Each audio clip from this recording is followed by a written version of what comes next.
We should all drink 8 glasses of water, or you should be drinking a gallon of water, or man, you gotta drink more water. It's all we hear about. And it's true that water is really important for our health, and it does seem to be more common that I run into clients that have troubles that come about from not drinking enough water. But in this video, I'm gonna share 2 scenarios where the person really should be drinking less water. I think this might freak you out a little bit. TC Hale is not a doctor and does not claim to be a doctor or licensed in any type of medical field. Don't be an idiot and use anything heard on the show as medical advice. This information should be used for educational purposes only, and you should contact your doctor for any medical advice. Now get off me.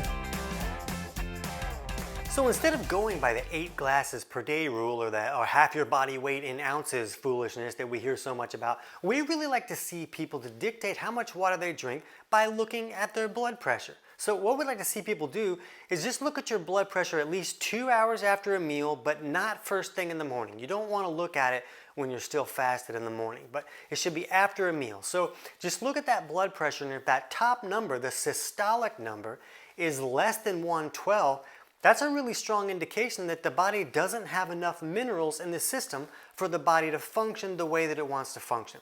The body needs minerals to carry out a lot of the things that it does, and minerals are needed to send signals from the body to the brain and from the brain back to the body.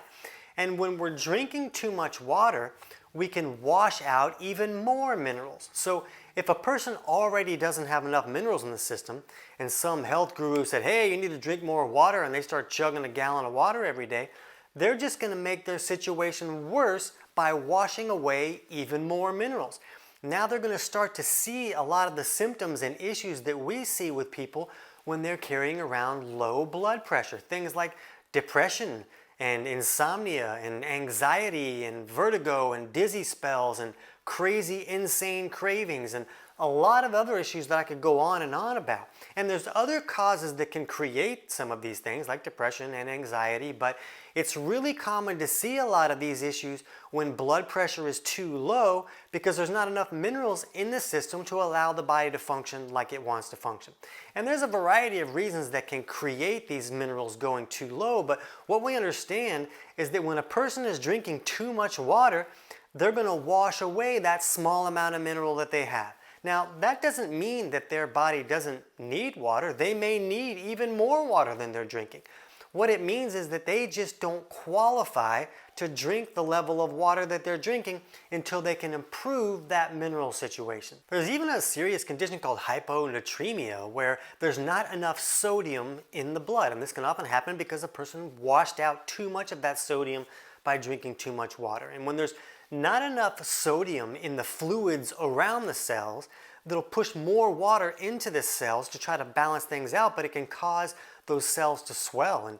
And brain cells are specifically more sensitive to things swelling up like that. You can create issues like seizures or comas or oops, I died kind of situations. So it can be a serious situation, but even before you reach those serious situations, pushing your mineral levels too low can create a lot of problems. So if a person's like, oh, my blood pressure is always low, the doctor says, great job, it's like 99/60.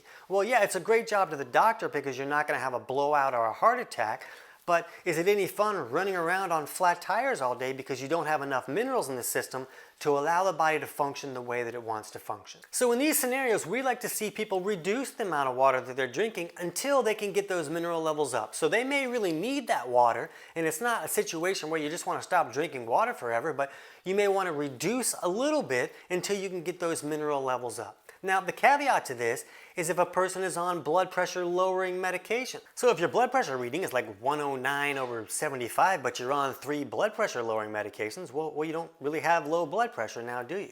Now, the blood pressure medications don't do anything to correct the actual underlying cause of high blood pressure. They're just forcing that blood pressure down so that you don't have a blowout, a heart attack, or a stroke type situation. But there's a reason that a person's blood pressure is high, and often not drinking enough water is part of that contributing factor that's creating that blood pressure to go too high. There's not enough water to wash out minerals and other junk, and the blood is becoming thicker and raising the pressure needed to push it through the system. That's one reason the blood pressure can go high. We'll put a link in the description below this video on our video about understanding high blood pressure and all the things that can cause that to go high. But if a person is on blood pressure lowering medications, I don't want them to view a lower blood pressure reading as a reason to stop drinking water or reduce their water intake. When blood pressure is high, naturally, a person really should be drinking plenty of water and helping the body wash out some junk. The second situation where a person might want to drink less water is if they're dealing with chronic loose stool issues. Now again, it's not usually the water's fault that the stool is loose, but there's a variety of scenarios that can cause a chronic loose stool issue. And when the stool is loose, the food that you're eating is kind of racing through the system. You're not really assimilating the nutrients in that food because it's running out the back door too quickly before you can really assimilate those nutrients.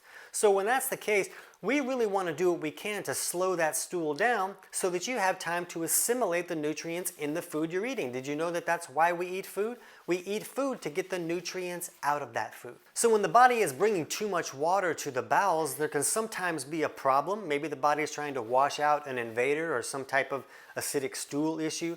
Or maybe there's an imbalance in the body that we call a catabolic imbalance that causes the body to push more of its water to the bowels and less to the kidneys. So we'll put a link in the description below this video about our understanding a catabolic imbalance so you can check that out. But if the stool is chronically loose, the person probably wants to reduce the amount of water that they're drinking so they're not pushing it out of the back door even faster, and then take steps to really correct that loose stool. So we'll put a link in the description below about our video on correcting loose stool issues. But if your stool isn't loose, go ahead and check your blood pressure. You can pick up a blood pressure cuff at a pharmacy for $30 or $40 and look at your blood pressure at home. And if your blood pressure is low, go ahead and check out our video right now on how to boost mineral levels. And if your blood pressure is high, jump over to our video on who should really be drinking more water. I can't wait to hear about your results.